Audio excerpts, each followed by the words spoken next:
Tired of payment hassles on Alibaba? Let's break down exactly how to use your CreditVisa card for secure and easy transactions. First, find the product you want and click Buy Now to proceed to the order confirmation page. Make sure you carefully review all the product details before moving ahead. Double-check the product details, shipping costs, and other information, then click the Confirm Order button at the bottom.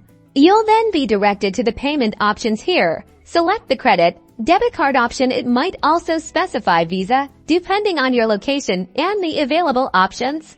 Now, carefully enter your CreditVisa card details, your card number, expiry date, the CVV code on the back of your card, and the cardholder name as it appears on the card. Be extra careful to enter the information accurately to avoid any processing errors. You may be asked to provide your billing address. Fill in all the required fields accurately, ensuring it matches the address associated with your CreditVisa card.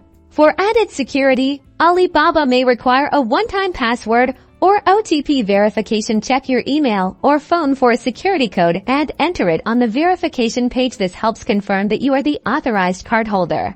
Once processed, you should see an order confirmation page indicating that your payment was successful. You'll also receive a confirmation email with your order details, and that's it. Now you are ready to shop with your CreditVisa card, feeling a bit more secure.